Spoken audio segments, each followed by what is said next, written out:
Hello everyone. आज के इस वीडियो में हम लीनियर अलजेब्रा के क्वेश्चन डिस्कस करेंगे। कुछ क्वेश्चंस हम डायरेक्टली जो हमारे पास रिजल्ट्स हैं उन पे बेस्ड है, तो हम डायरेक्टली उसको मार्क करेंगे और कुछ को प्रूव करके देखेंगे।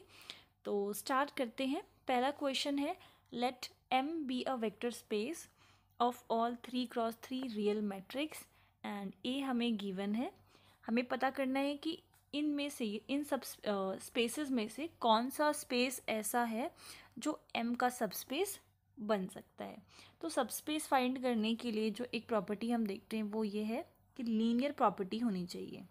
ठीक है, जैसे कि अगर हम बात करें लीनियर प्रॉपर्टी की, तो डिटर्मिनेंट जो है वो इस प्रॉपर्टी को होल्ड नहीं करता, ट्रेस जो है वो होल्ड करता है। जैसे कि अगर आप डिटर्मिनेंट फाइंड करना चाह रहे हैं, ए एक्स दे रखा है ना क्वेश्चन में, ओके ए एक्स है, ठीक है। ये इसने बोला दिस इज इक्वल्स टू 0 और हमें फाइंड करना है। तो हमने इसको सॉल्व किया, x1 प्लस x2 डायरेक्टली भी आप, मैंने आपको रिजल्ट बता ही दिया है, डायरेक्टली भी हम मार्क कर सकते हैं। बट वी नो दैट कि अगर हम इस पे डिटर्मिनेंट है, okay, this is determinant of and determinant of A x1 find कर रहे हैं अलग से, और फिर हमने डिटर्मिनेंट फाइंड किया ए x2 का, तो ये कभी भी बराबर नहीं होता। देयरफॉर लीनियरिटी की जो कंडीशन है डिटर्मिनेंट फॉलो नहीं करता। ट्रेस को आप लिख सकते हो, लाइक अगर आप ट्रेस की बात कर रहे हो, आपने लिखा a plus B, so trace a plus trace B आप फाइंड करोगे तो ये बराबर आता है। तो ट्रेस जो है उस कंडीशन को फॉलो करता है। यहाँ पर ए एक्स इज इक्वल्स टू 0 है, दैट मीन्स कि ए x1 x2 उसका ट्रेस हमें फाइंड करना है। तो हम इसको अलग अलग करके लिख सकते हैं, लाइक ट्रेस हमने पहले फाइंड कर लिया ए x1 का प्लस ट्रेस ए x2 का। सो ये हमारे पास दो रिजल्ट्स हैं कि ट्रेस लीनियर की प्रॉपर्टी को होल्ड करता है, वेयर एज डिटर्मिनेंट होल्ड नहीं करता। तो डी ऑप्शन इनकरेक्ट। और ये जो क्वेश्चन हम डिस्कस कर रहे हैं इसमें से मोस्ट ऑफ द क्वेश्चन जो है वो मल्टीपल इसके ऑप्शंस करेक्ट हो सकते हैं, तो हम इसीलिए सारे ऑप्शंस को देखेंगे। तो डिटर्मिनेंट नहीं है, ट्रेस हो जाएगा। बाकी के जो दो ए और बी ऑप्शंस में दिए हुए हैं वो कॉम्यूटेटिव है, जैसे कि ये वाला अंडर मल्टीप्लिकेशन है, ये अंडर एडिशन है, तो ये भी लीनियरिटी की जो प्रॉपर्टी है उसको फॉलो करेगा। आप सिंपली इसको ऐसे कर सकते हो, ए अगर एक्स ए है तो हमने यूँ कर लिया x1 प्लस x2 ए, तो ये हमारा इक्वल आएगा x1 ए प्लस x2 ए के। इसी तरीके से अंडर एडिशन वाला भी तो ये होल्ड करता है। अगर मैं बात करूँ रैंक की, कि रैंक जो है वो लीनियर प्रॉपर्टी को होल्ड करती है या नहीं, या फिर ट्रांसपोज की बात करें तो रैंक जो है वो इस कंडीशन को फॉलो, मतलब लीनियर प्रॉपर्टी को जो फॉलो नहीं करता, ट्रांसपोज करता है। तो यहाँ पर आपने देख लिया डिटर्मिनेंट और रैंक नहीं करते, ट्रेस एंड ट्रांसपोज करते हैं। तो इसमें फर्स्ट 3 ऑप्शंस जो हैं वो करेक्ट है, लास्ट वाला इनकरेक्ट है। Then second question, let A B complex n cross n matrix. दोनों ही n क्रॉस n की कॉम्प्लेक्स मैट्रिक्स है। Which of the following are statements are true. पहला है कि a एंड b और a प्लस बी ये दिया हुआ है कि इन्वर्टिबल है, ठीक है, a भी है b भी है, दोनों का सम भी है। देन ये पूछ रहा है कि अगर हम a inverse plus b inverse निकालना चाहें तो क्या वो भी इन्वर्टिबल होगा। सेकेंड में सेम कंडीशन है, बट पूछा है कि a इन्वर्स और b इन्वर्स निकालना चाहें तो क्या वो इन्वर्टिबल होगा। थर्ड है, अगर ए बी निलपोटेंट होता है तो क्या बी ए भी निलपोटेंट होगा। एंड लास्ट है कि कैरेक्टरिस्टिक पॉलिनोमियल जो है ए बी का और बी ए का अगर इक्वल है तो ए जो मैट्रिक्स है वो इन्वर्टिबल होगी। Characteristic polynomial of A B and B A are equal if A is invertible. Okay sorry, ये इस तरीके से कि अगर ए इन्वर्टिबल है, इफ ए इज इन्वर्टिबल, तो कैरेक्टरिस्टिक पॉलिनोमियल जो है ए बी और बी ए की इक्वल होगी। तो कंडीशन पहले ये है कि ए को इन्वर्टिबल होना है।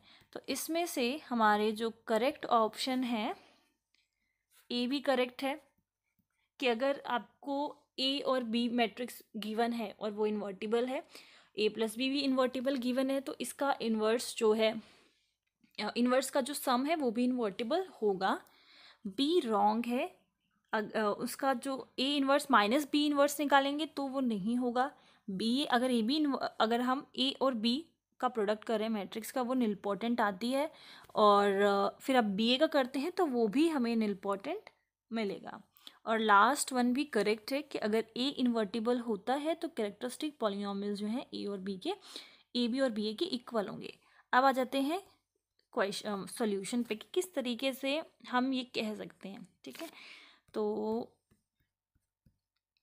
देखिए ए और बी, ए प्लस बी, ये बोला इसने कि इन्वर्टिबल है ये तीनों मैट्रिक्स, तो ए प्लस बी हम कह सकते हैं कि गिवन है कि इन्वर्टिबल होगा। ओके, अगर मैं इसी मैट्रिक्स में, ये जो मैट्रिक्स हमें मिलेगी ए और बी को ऐड करके, इसमें मैं प्रोडक्ट कर रही हूँ एक ऐसी मैट्रिक्स का जो खुद भी कैसी है, इन्वर्टिबल है, तो ये वाली मैट्रिक्स भी हमारी इन्वर्टिबल होगी। तो इसको अंदर हम मल्टीप्लाई करेंगे तो ए इनवर्स आइडेंटिटी बन जाएगा और ये हो जाएगा बी ए इनवर्स। ठीक है, तो इसको तो जस्ट हमने सॉल्व किया है, ये भी कैसी होगी, इन्वर्टिबल होगी। अब हम क्या कर रहे हैं, बी इनवर्स जो है वो हम इसमें प्रोडक्ट कर रहे हैं I plus B A inverse matrix का, तो ये भी कैसी होगी, इन्वर्टिबल होगी। देखिए जो क्वेश्चन में हमें गिवन है ए बी और ए प्लस बी कैसी है, इन्वर्टिबल है, मतलब इसका अगर हम इन्वर्स निकालेंगे तो वो एग्जिस्ट करेगा।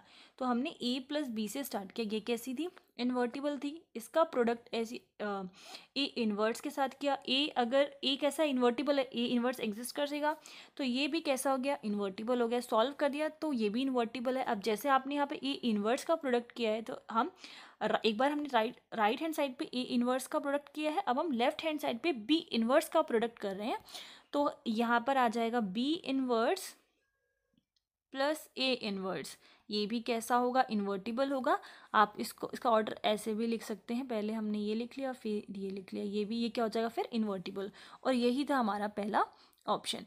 तो हम ऐसा, हमने पहले ए इन्वर्स प्रोडक्ट किया है, फिर बी इन्वर्स किया है, सो दैट कि हम ये फॉर्म बना लें। अगर मान लीजिए आपको, आपके पास यहाँ पर ए है और यहाँ पर हम आइडेंटिटी बनाना चाहते हैं, तो क्या करते हैं, ए इन्वर्स कर देते हैं। या फिर हमारे पास बी ए है, यहाँ से हम ए हटाना चाहते हैं, तो क्या कर देंगे, इसका प्रोडक्ट करा देंगे बी ए इन्वर्स से, सो दैट यहाँ पर ये हट जाएगा और बी बच जाएगा। तो उसी चीज़ को फॉलो करते हुए हमें बनाना था A inverse plus B inverse बनाना था, इसलिए एक बार ए इन्वर्स का प्रोडक्ट किया, दूसरी बार बी इन्वर्स का। तो पहला जो ऑप्शन है वो करेक्ट हो गया। सेकेंड ऑप्शन में हमें वही सेम चीज़ था, बट सब्ट्रैक्ट करना था कि अगर दो मैट्रिक्स को करते हैं तो आएगा कि या फिर नहीं। तो इसको हम एक एग्जाम्पल से देख सकते हैं। मान लीजिए कि ए जो है हमने आइडेंटिटी मैट्रिक्स ले ली, आइडेंटिटी मैट्रिक्स जो होती हैं इन्वर्टिबल होती हैं, तो ये कंडीशन ट्रू है। बी भी हमने फिर दोबारा से आइडेंटिटी मैट्रिक्स ले ली, ए कैसी है, इन्वर्टिबल है, बी कैसी है, इन्वर्टिबल है, ए प्लस बी करेंगे तो भी हमें आइडेंटिटी मैट्रिक्स ही मिलेगी और वो भी कैसी होगी, इन्वर्टिबल होगी। तो मैं जो एक एग्जांपल ले रही हूँ वो हमारे क्वेश्चन को, क्वेश्चन की जितनी भी चीज़ें दी हुई हैं कि ए इन्वर्टिबल है, बी भी इन्वर्टिबल है और ए प्लस प्लस बी भी इन्वर्टिबल है, ये इन तीनों कंडीशंस को जो है होल्ड कर रहा है। तो हमने एक बहुत ही सिंपल सा एग्जांपल इसलिए लिया। आइडेंटिटी मैट्रिक्स हमेशा कैसी होती है, इन्वर्टिबल होती है, डिटर्मिनेंट हमेशा 1 आता है, तो determinant is not equals to 0, that means inverse exist करेगा। तो तीनों चीज़ें क्लियर है। अब बट अगर हम ए इन्वर्स या फिर आप ए माइनस बी निकालना चाहोगे, पहले ए माइनस बी की बात कर लेते हैं। अभी हमने ये देखा कि अगर ए प्लस बी अगर इन्वर्टिबल है तो उसका इन्वर्स भी, उसके इन्वर्स का सम भी जो है वो इन्वर्टिबल आएगा। तो हम क्या कर रहे हैं, पहले ए माइनस बी निकाल कर देखते हैं। ए माइनस बी जैसे ही करेंगे तो ये क्या था, एक आइडेंटिटी मैट्रिक्स थी। जैसे ही हम सब्ट्रैक्ट करेंगे तो अब जो मैट्रिक्स हमें मिलेगी 1 1 1, एक सेकेंड मैं क्लियरली लिख देती हूँ उसको, ए माइनस बी कर रहे हैं हम, so A minus B this is equals to something, यहाँ पर हमारे डायगोनल्स पे 1 1 एंट्री होगी, 1 1 1 0, सब्ट्रैक्ट करने के बाद हमारे पास ये वाली मैट्रिक्स आ गई 3। ओके, तो ये जो मैट्रिक्स आई है इसका डिटर्मिनेंट जब हम निकालेंगे तो वो 0 के बराबर आ जाएगा, मतलब इसका तो इन्वर्स जो है, इस मैट्रिक्स का इन्वर्स जो है वो एग्जिस्ट नहीं करेगा। ठीक है, तो ये एक एग्जाम्पल हमने लिया है।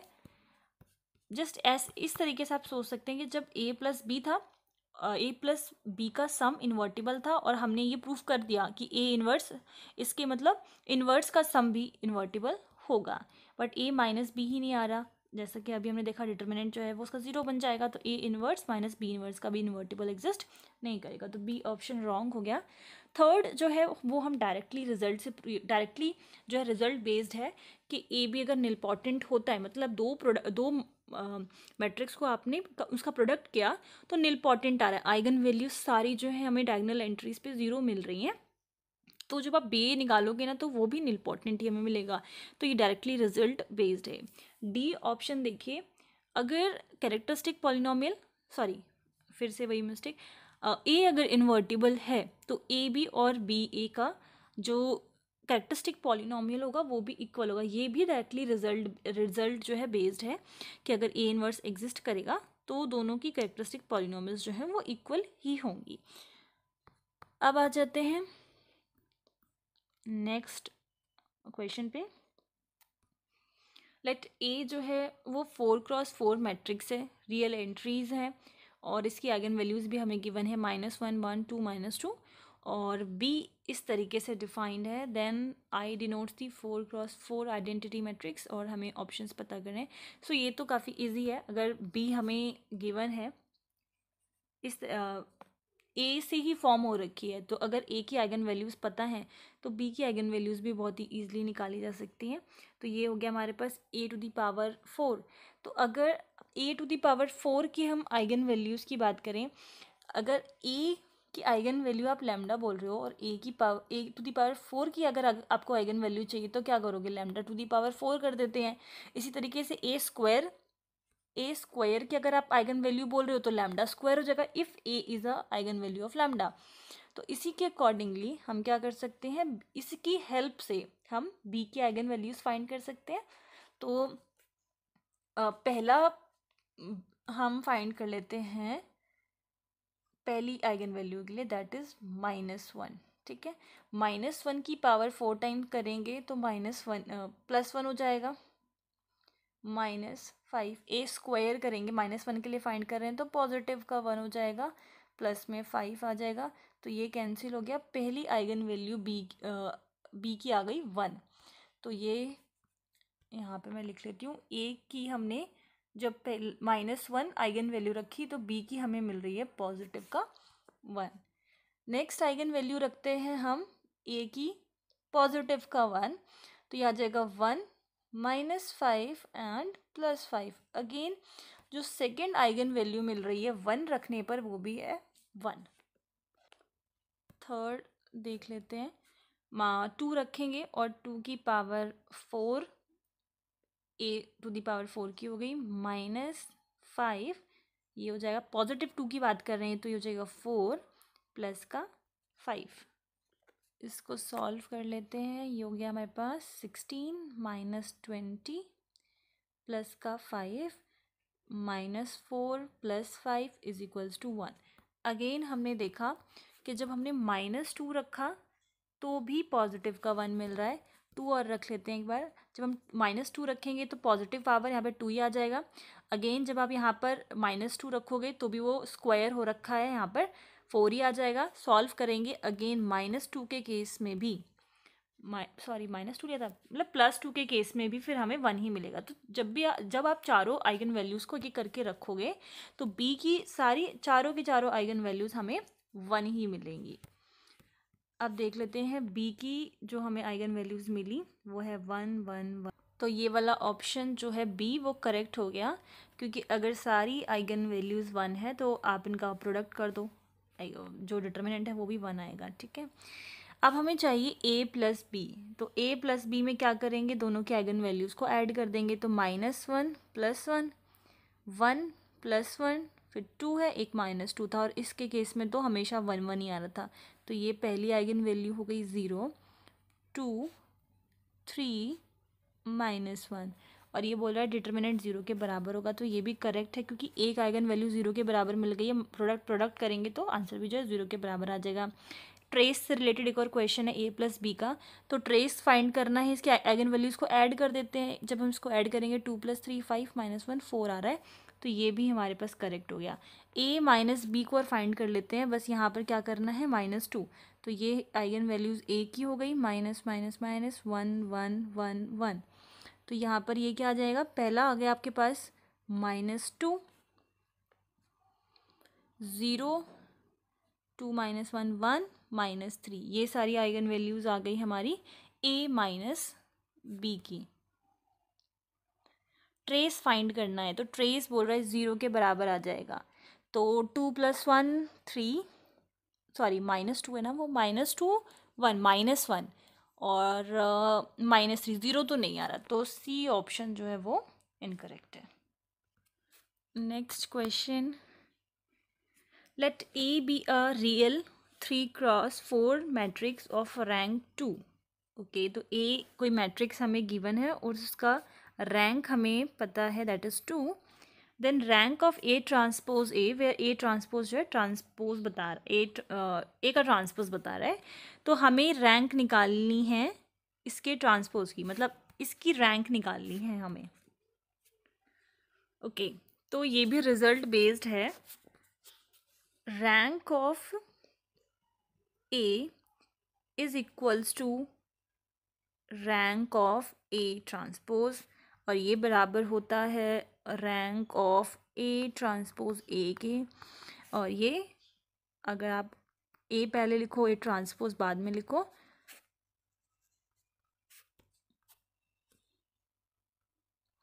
तो ये चारों जो हैं आपस में बराबर होते हैं, जो रैंक ए की है वही उसके ट्रांसपोज की है, वही ट्रांसपोज और ए की है, और आगे पीछे लिखोगे तो भी जो है सबकी रैंक जो है बराबर होती है, तो अगर इसकी 2 है तो इसकी भी एग्जैक्टली 2 आएगी, बाकी सारे ऑप्शन रॉन्ग हो जाएंगे, ये भी रिजल्ट बेस्ड था। Next question is, if A is 5x5 real matrix और उसका ट्रेस 15 है, and if 2 and 3 are eigenvalues of A each with algebraic multiplicity 2, then the determinant of A is equals to, तो A ये हमारे पास 5x5 की matrix है, तो मतलब 5 आइगन वैल्यूज़ मिलेंगी और उन सब का सम 5 आइगन वैल्यूज़ हमें मिलेंगी 1 2 3 4 5, और इन सब का सम दिया हुआ है कि वो किसके बराबर है, 15 के बराबर है, एंड इफ़ 2 और 3 इसकी 2 आइगन वैल्यूज़ है और इसकी एल्जेब्रिक मल्टीप्लिसिटी 2 है, तो ए एम अगर 2 के बराबर है मतलब कि ये जो आइगन वैल्यूज़ हैं वो 2 बार रिपीट हो रहे हैं, दैट मीन्स कि 2 जो है वो 2 टाइम्स है, 3 जो है वो भी 2 टाइम्स है, तो बचा एक ही हमारे पास, अगर पहले इसकी आइगन वैल्यू निकाल लो फिर इन सब का प्रोडक्ट करके डिटर्मिनेंट निकाल लो, तो ये हो जाएगा 5, ये हो जाएगा 5 दैट इज़ 10, 15 - 10, अगली जो ये वाली आइगन वैल्यू है वो हमारे पास आ गई 5। अब इन सब का प्रोडक्ट कर देंगे, 3 × 2 6 6 एंड 5 6 × 6 × 5 30 30 × 6 180, तो ये आ गया हमारे पास डी ऑप्शन करेक्ट हो गया, बाकी सारे रॉन्ग हो गए।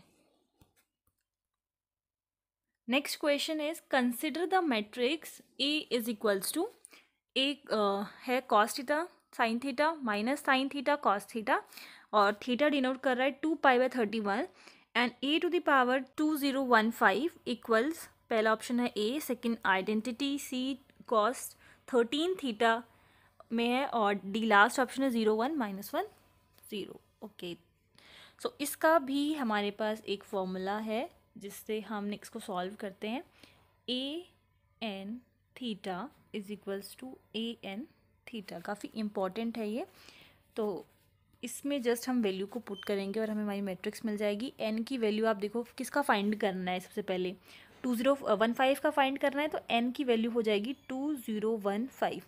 थीटा क्या दिया हुआ है, थीटा है मतलब इसमें जो थीटा यूज़ हुआ है उसकी वैल्यू है 2π/31, तो दोनों चीज़ें हमें पता है, तो यहाँ पर जब हम पुट करेंगे तो A2015 2 pi by 31, this is equals to, यहाँ पर आ जाएगा A2015 इंटू में 2 पाई बाय 31। इसको आगे सॉल्व करेंगे, so this will be A215 multiply by 2 that is 4030 by 31 pi. इसको फर्दर सॉल्व किया तो A130 पाई। ठीक है, तो ये हमारे पास अब मैट्रिक्स बन जाएगी। थीटा की जगह पर जो मैट्रिक्स ओरिजिनल जो मैट्रिक्स है हमारे पास वो वही रहेगा, बट थीटा की वैल्यू हम पुट कर देंगे। तो कॉस थीटा की जगह पर हमारे पास आ गया 130 pi, then sine 130 pi and minus sign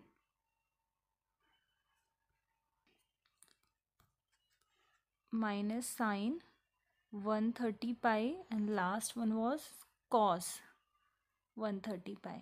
तो इसको सॉल्व कर देंगे, we will get 1001 which is identity matrix. Okay, तो इसमें से ये 13 है ना, और हमारा आंसर 130 आया है। ओके, तो सी ऑप्शन इनकरेक्ट हो गया, डी भी इनकरेक्ट हो गया, आइडेंटिटी वाला करेक्ट हो गया, ए के बराबर नहीं आ रहा, तो बी ऑप्शन करेक्ट है। Next question, let A be 5x5 की स्क्यू सिमेट्रिक मैट्रिक्स है। तो ए स्क्यू सिमेट्रिक, इसका मतलब ट्रांसपोज करेंगे तो माइनस ए के बराबर आएगा, 5x5 की है।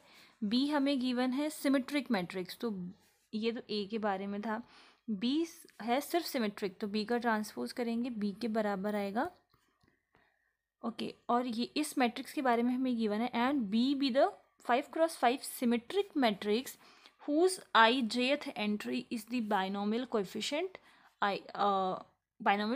for i and j, जो है 1 to 5 चलेगा क्योंकि 5x5 की मैट्रिक्स थी।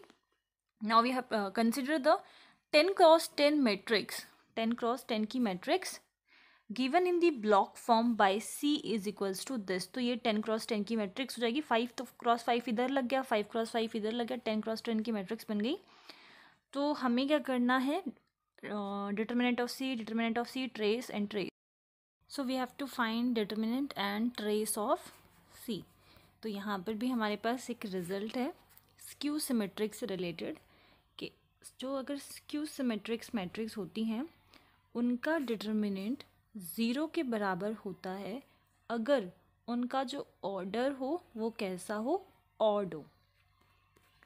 क्लियर? कोई भी मैट्रिक्स अगर स्क्यू सिमेट्रिक मैट्रिक्स है तो उसका जो डिटर्मिनेंट है वो 0 के बराबर होगा। कब?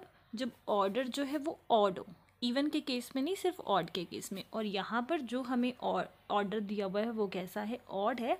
दैट मीन्स के जो डिटर्मिनेंट होगा वो कैसा होगा, ए का 0। बी के बारे में अभी हम कुछ नहीं कह सकते।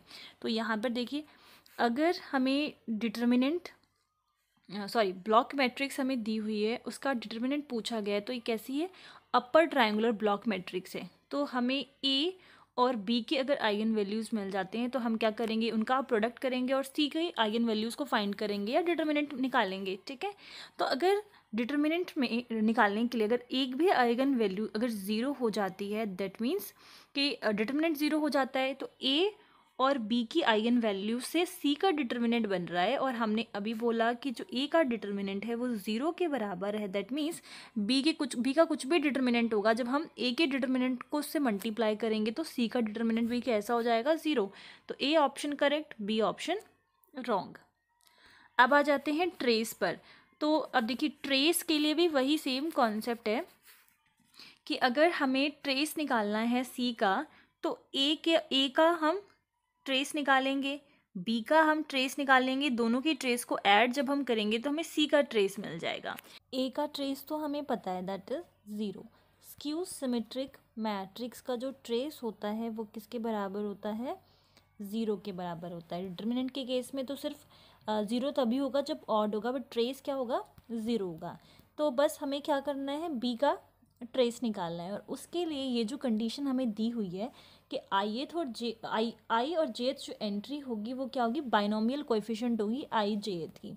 तो इसका हम निकाल लेंगे, जैसे कि B is equals to trace diagonal के एलिमेंट से मिल जाएगा, दैट मीन्स ये 1 1, A2 2, A3 3, A4 4, A5 5। ठीक है, तो आईएथ जेथ एंट्री, एक सेकेंड,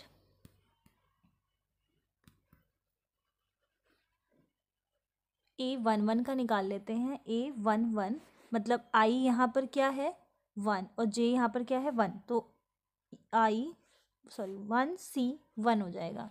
ठीक है, यही बोला है ना बाइनोमियल कोएफिशिएंट, तो ये हो जाएगा 1C1।